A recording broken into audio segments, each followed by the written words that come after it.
Ассалому алейкум тамошобинони азизу арҷуманд. Нашри навбати барномаи тиловати ахборро мустақиман аз телевизиони Тоҷикистон манзуратон мегардонем.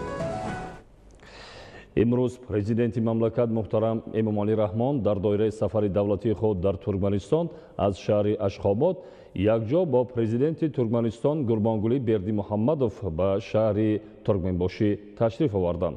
Дар даромадгоҳи бинои маъмурии Бандар президенти мамлакат муҳтарам Эмомалӣ Раҳмонро роҳбарияти он самимона истиқбол гирифтанд. Гузориши хабарнигорони мо. 5 август сафари давлатии асосгузори сулҳу ваҳдати миллӣ пешвои миллат президенти ҷумҳурии Тоҷикистон муҳтарам Эмомалӣ Раҳмон дар Туркманистон идома ёфт. Президенти мамлакат муҳтарам Эмомалӣ Раҳмон аз шаҳри Ашхобод якҷоя бо президенти Туркманистон Гурбонгулӣ Бердимуҳаммадов ба шаҳри Туркманбошӣ ташриф оварданд. зимни суҳбати самимӣ дар тайёра сарони давлатҳо дар фазои гарму самимӣ ва эҳтирому эътимод масъалаҳои минбаъдаи ҳамкориро баррасӣ карданд. имрӯз дар доираи сафари давлатӣ дар Туркманистон президенти мамлакат муҳтарам Эмомалӣ Раҳмон аз бандари баҳрии байналмилалии Туркманбошӣ боздид намуданд. дар даромадгоҳи бинои маъмурии Бандар президенти мамлакат муҳтарам Эмомалӣ Раҳмонро роҳбарияти он самимона истиқбол гирифтанд. нахуст ба сарвари давлат муҳтарам Эмомалӣ Раҳмон доир ба фаъолияти бисёрсамтаи бандари баҳрии байналмилалӣ, имконоти техникӣ, ҳамкории тиҷоратӣ бо дигар кишварҳо ва паҳлӯҳои мухталифи кори ин марказ маълумот доданд. зимни шиносоӣ бо бандари баҳрӣ президенти мамлакат муҳтарам Эмомалӣ Раҳмон бо роҳбарияти он ҷиҳати ташкили ҳамкории пурсамар оид ба интиқоли молу маҳсулоти Тоҷикистон, истифодаи ин марказ барои баромадан ба бозорҳои кишварҳои дигар ва ба роҳ мондани воридоту содироти маҳсулоти мухталифи Тоҷикистон суҳбати самимӣ доир карданд. таъкид гардид ки ба роҳ мондани робита ба воситаи бандари баҳрии байналмилалии Туркманбошӣ яке аз омилҳои муҳими таҳкиму тавсеяи муносибатҳои Тоҷикистону Туркманистон дар самти ҳамкории соҳаи нақлиёт гардида барои ҳарду ҷониб судовар хоҳад буд.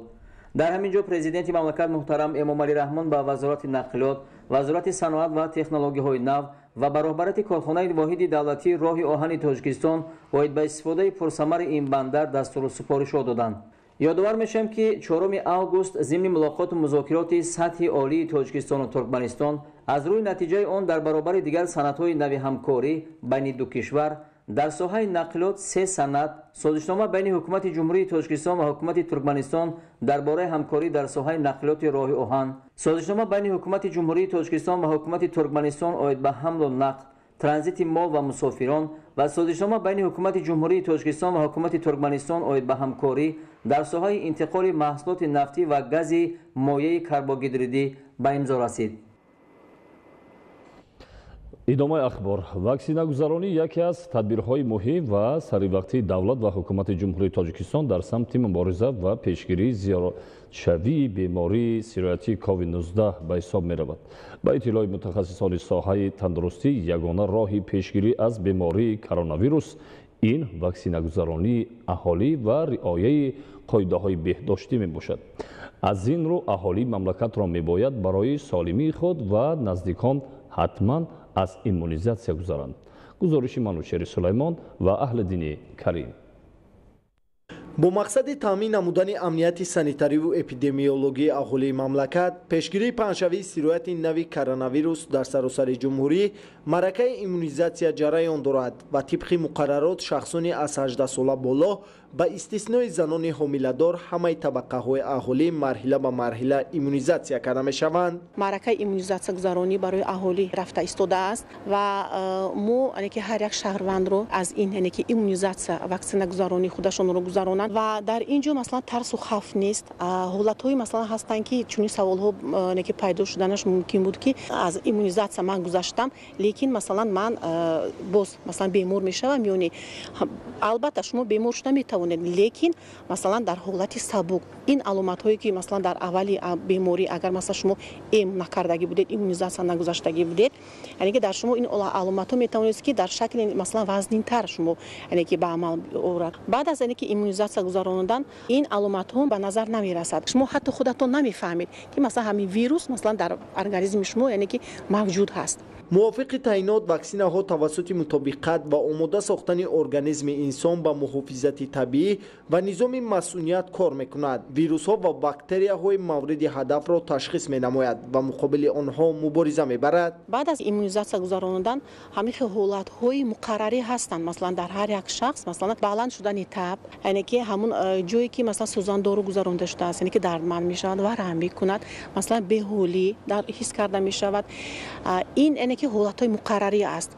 در این حالت مثلا یگان جای ترس و خوف نیست. با شدت پنهشوی بیماری سیرویتی کرونا ویروس کووید 19 در یک قطار کشورهای عالم ساکنان را ضرور است که رعایت گیگین شخصی و جمعیتی، فاصله اجتماعی را رعایت نمایند. در داخل واسطه‌های نقلیاتی جمعیتی باشیم، در اتوبوس و ترالبوس و مثلا اگر در خود باید که همه وقت همون موادهای آنتیسپتیک بی ضرر کننده داشته باشیم، یا اینکه همون سچوقچه‌های یعنی که نمنوک یا نمنوک یک کراته که اون رو مثلا هنگامی که ما دونستیم که مثلا دستان ما افلاست نشسته هستند، یعنی که ما شبهه داریم، باید که همه وقت یعنی که دستانمون رو بی ضرر گردانیم.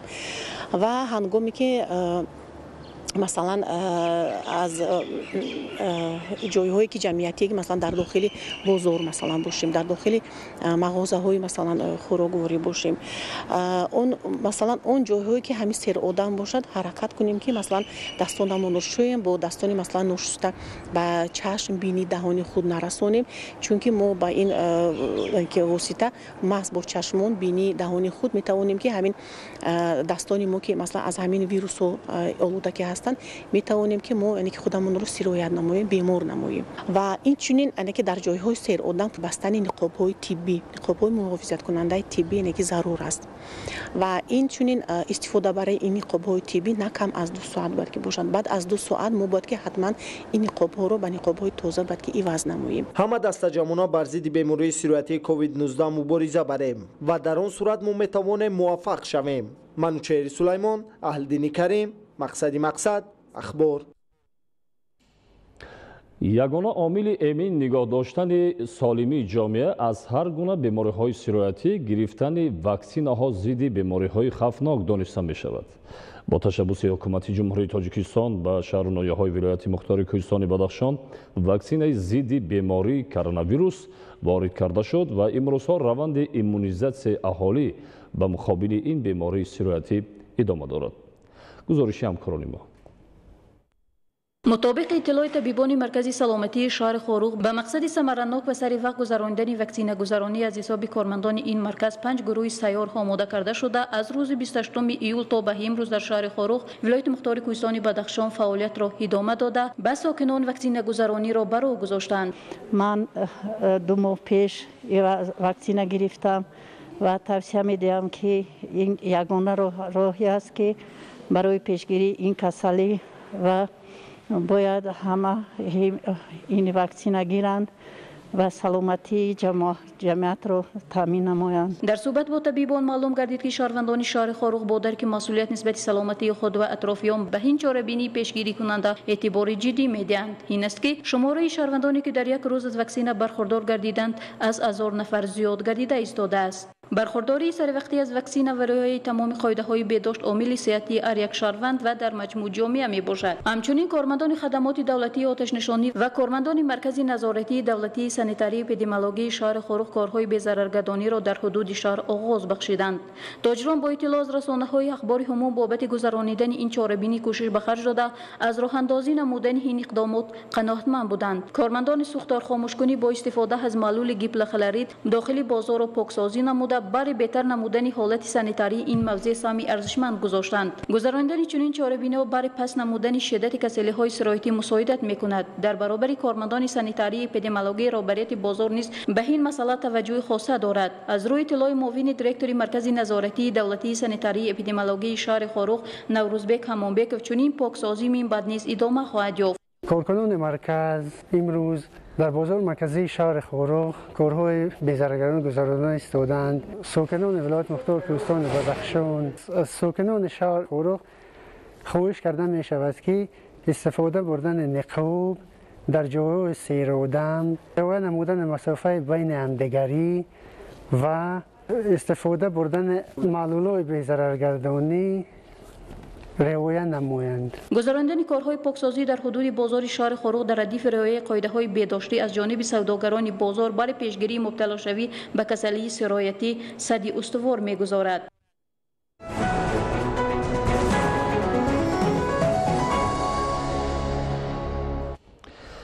با استقبال جشن 30 سالگی استقلال دولتی جمهوری تاجیکستان در شهر استراوشان انشاءات تعیینات گوناگون مورد بهره برداری قرار داده می شود.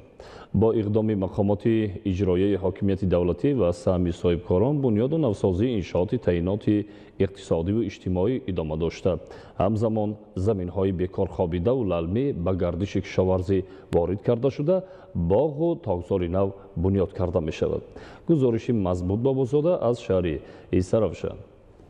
امروز در دهه روگوند جماعت دهات صبرستان با اقدام صاحبکار محلی محمود غفارов بنای داشانه معاصر با مبلغ زیاد از 400,000 سومانی بنیاد و مورد استفاده قرار داده شد. صاحبکار با مقصد خاتمه گذاشتن به سرسانه‌های همدهگان خود که برای خرید مواد طلبات هر روزه تا به مرکز شهر و دهه‌های دیگر می‌رفتند، در آشانه یکم مغازه ماه‌ها نیاز مردم تشکیل نمود. در آشانه دوم که از تالار وسیع روشن عبارت است، صاحبکار عزم بنیاد کارگاه دوزندگی را دارد. با این مقصد علاوه جهت خریداری یکچند دستگاه دوزندگی، گریبانسازی توغ‌نشینانی و درزمالکنی با همکاران خارجی شرطنامه‌ها به امضا رسانیده، روزهای نزدیک تجهیزات به شهر استراوشان وارد خواهد شد. پس از مورد استفاده قرار گرفتن کارگاه دوزندگی، 20 نفر زنان و دختران بیشغل جماعت دهات صبرستان صاحب کار دائمی و معاش خوب می‌گردند. آینده با نیت داریم که باز وطنمون رو آباد و زیبا گردانده، خوشو کرده خدمت کنیم بر وطن.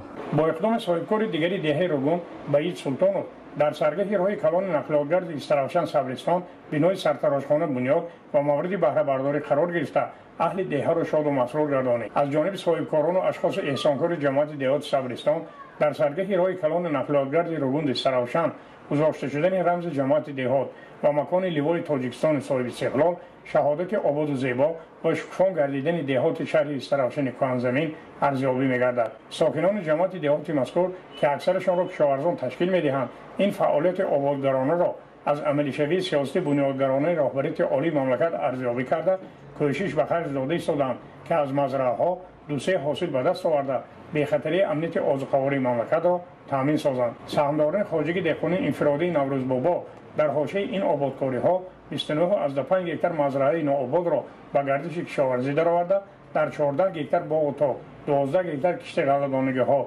1.5 هکتار کشت بیده، 1 هکتاری کشت پمیدور و پیاز گذرانیده. پس از دریغ غله‌دانگی‌ها به کشت تکراری شروع نمودند. بنابر در کنار راه کلان نقلاتگرد استراوشان روگون جایگیر شدن خواجگی دهقانی نوروز بابا، سهامداران محصولات با عرق جبین رایاندهشان را به سودا برآورده با نرخ‌های دسترس پیشکش همدهگان و مهمانان شهر باستانی استراوشان می‌گردانند. مضبوط بابازاده از شهر استراوشان برای برنامه اخبار. بیننده‌های عزیز و ارجمند، این بود برنامه اطلاعاتی اخبار. تنصیحات و خانه آباد باشید.